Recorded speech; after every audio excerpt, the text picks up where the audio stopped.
Hello everyone, my name is Caleb Hohenschel. I am the Director of Education here at Fayetteville Public Television, and I just wanted to go ahead and make a follow-up video. So we did our basic editing in Resolve, and then we also did our Intro to Resolve class. And so I kind of figured that this would be the next step in that progression.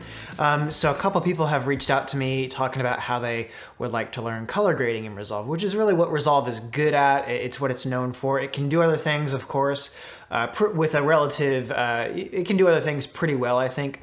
But color grading is really where it excels. So with that being said, I have Resolve open up here on our computer, and we're gonna take a look at how to color grade some footage here. So first and foremost, I have a lot of footage here that I have shot in what's called log. And if you don't know what log is, it's basically a flat color profile. So flat color profile meaning that the camera records the image from the digital sensor with a very kind of flat monochromatic, almost a black and white type image. And the reason it does that is so that you have the most control of your image in the post-production process, which is what we're doing here. So it records the most information possible, and then you can actually finesse and correct your image after the fact. So not as good for quick turnaround stuff, but it is very good for if you want to get the maximum amount of dynamic range, and that means basically the information from the highlights to the shadows of the image. So log is just recording in a way that allows you to really finesse and correct your image in post and make it exactly what you want it to be. You're not limited by any kind of weird color space that the camera might be working with. So with that being said, let's take a look. So over here I have Resolve pulled up, and I just want to grab a couple clips here. So remember this one being pretty good. I actually, okay, so I already actually have a couple in and out points set. So I'm just gonna click and drag on this little film strip and just drag the video. I think I had a couple more set up. Yeah, so this one, I really like this shot. It's of an old kind of classic Ford car. Up here we had, yeah, so this is a nice, so yeah, we have our timeline kind of built out, and I didn't do anything crazy with titles or video effects or anything like that. It's just 5 clips on our timeline, just kind of strung out in a line. Let's bump over to the color correction panel.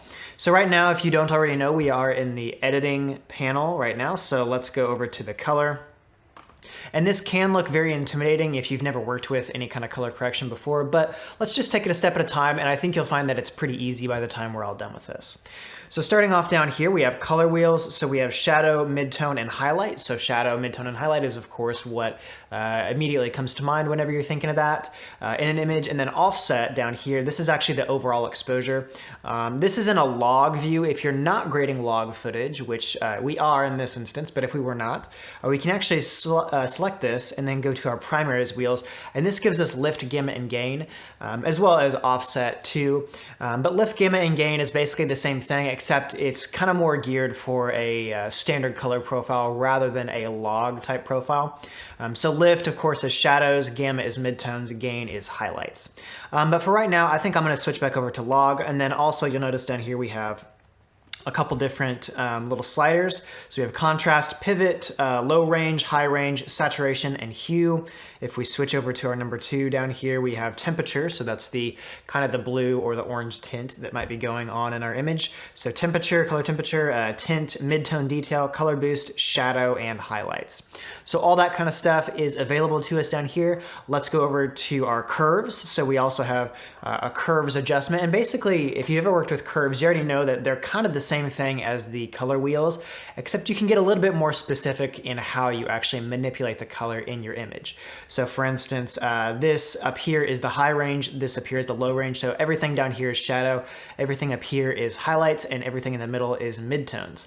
So as you can see, it kind of like takes all these takes all these wheels, excuse me, and it kind of migrates them over into a curve adjustment. And I really like curves because you can, it's very reactive. You know, you can see exactly what's going on in your image. So what I'm doing right now is I am clicking and bringing the shadow detail down. So that's kind of making the dark portions of the frame even darker.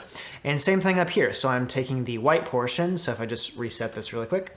So I'm taking the white portion and making those brighter portions of the frame even brighter. So even kind of closer to pure white.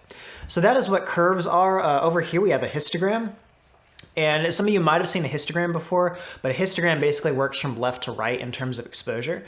So over here on the left side, we have the dark portions, and on the right side, we have the bright portions. Now, this is just reacting to whatever kind of corrections we actually do in either our curves or our color wheels. So we can't actually do any adjustments in this. It's just simply a scope to actually show us what the image is looking like in a couple different ways.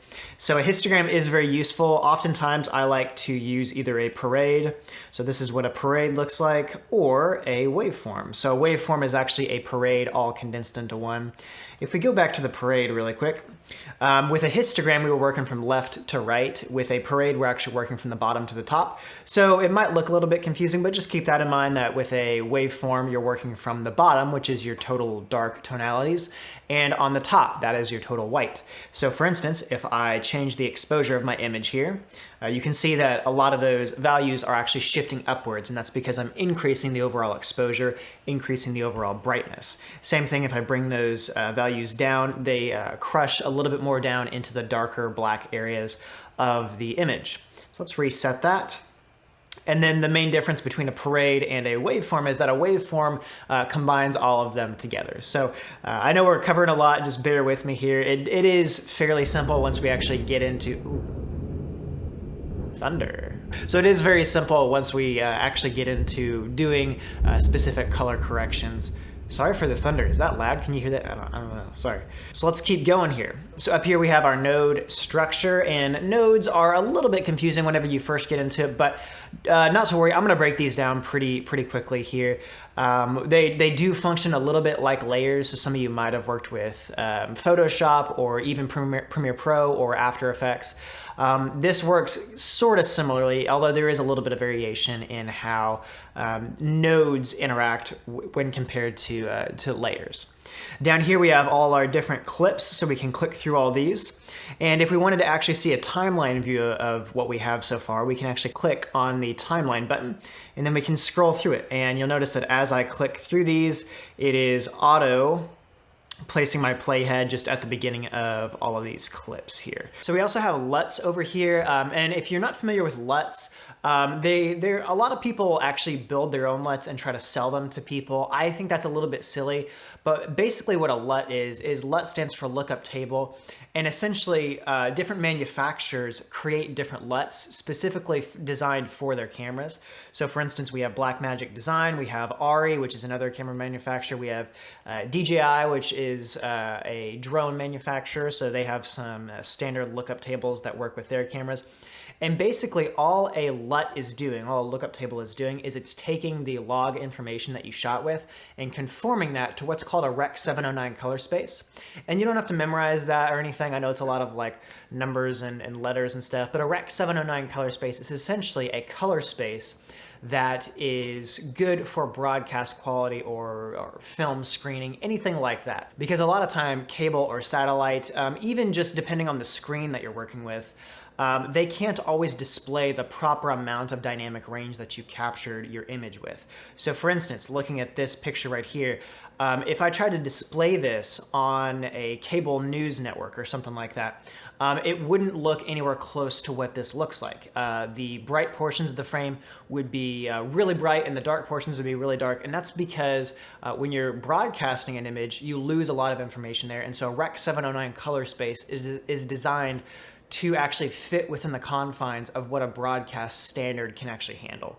So essentially, if you think about it, you're capturing this much information, but when you apply a LUT and when you do your color grade, when you're capturing this much, you're actually editing it down to this much. And you might think, why would you do that? You know, why would you capture this much information when you're only broadcasting or only previewing this much information? And really the reason is because you can actually, when you capture this much, you can shift the Rec 709 color space around to get the kind of look that you want.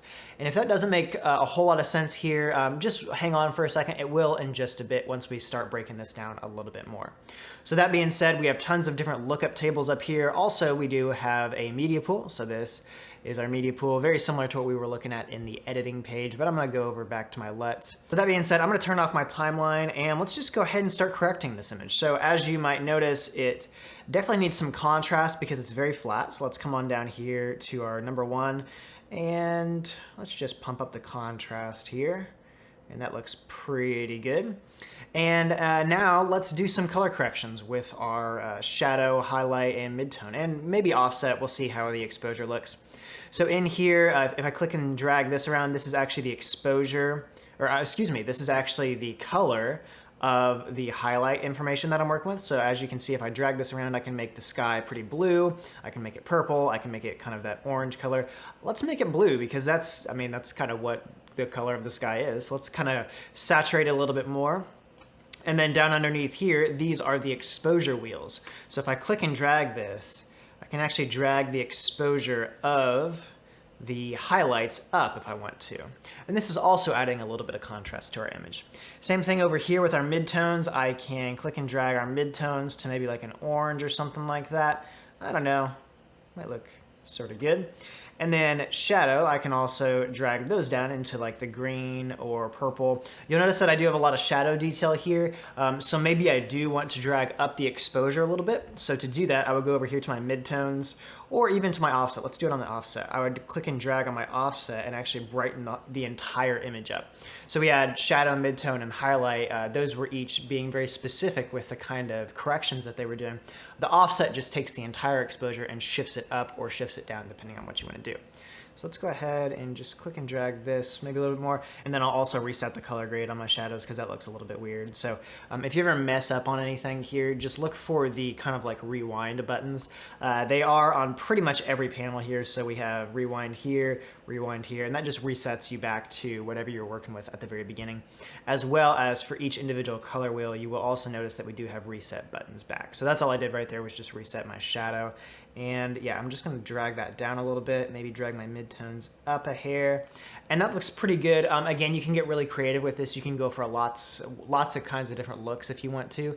I'm just kind of going for a photorealistic look, kind of how it looked to my eyes on the day that I shot this kind of stuff. All right, let's go on to another clip here. So I'm just going to click over. So I do have this clip that was also shot in log. So you can copy and paste the color grade that you've done on one clip to a different clip if you want to, just by selecting on the clip that you want to paste the grade onto. And then if you're working with a mouse, just click on the one that you want to copy with your middle mouse wheel right here. So if I highlight or look at this one and then click that with my middle mouse wheel, that automatically pastes the grade. So here is with it out, or without, excuse me, and here is with it turned on. So there we go. All right, let's go over to this one. Let's go ahead and try a lookup table. So we've covered a little bit of the color wheels, and as we've already covered, curves kind of do the same thing. You can adjust luminance values very well with the curves. I actually tend to go for curves a little bit more often, but I think I'll just leave it at the color wheels for this segment, and then maybe revisit curves because you can get even more specific with curves. But I think I'm just gonna leave it here for the time being. Let's actually use a LUT on this. So I do have some LUTs that I like to use with this. These are the Blackmagic design LUTs, and these are the ones that are designed for the camera that I shot this on. So if I wanted to get really specific, you know, I could go to, this is Blackmagic Cinema Camera to Rec 709. There's that word again, Rec 709. But I don't really want to do that. I like these XT3 LUTs down here. And these were not designed for my camera, but they do work really well. I'm going to click and drag that. And I can either click and drag it right here onto my pane or onto the node. And there we go. So now you'll notice that that kind of just did the correction for me. So, and that's kind of nice. You know, a lot of people just color grade using LUTs because it's just kind of a one-stop shop. You still have a lot of detail to kind of manipulate around if you want to, but LUTs usually give you a really, really good image provided that you use a correct LUT for your footage. So that being said, here's with it without the LUT and here's with it turned on. And what I'm doing over here, if we move over to our nodes, nodes are very interesting. So they don't work quite like layers, although they do share some properties. Basically, this is your in point and this is your out point, and then everything in between are the adjustments that you can make to your clip. So think of this right here as your raw clip, and think of this right here as your corrected clip. And you'll notice that in between here we have a node. Now it's connected by these two lines, and if I break one of these lines, you'll notice that because I broke that connection, the color correction is actually not making it to the end of the clip, or not making it to the final version of the clip. So I need to go ahead and reconnect that. It works exactly the same on this side too, so I can break this loose. So now this node is literally doing nothing. It's just kind of floating out in space. It's still there, and if I wanted to reconnect it, I would get my color corrections back, because now it's kind of engaged, if you will.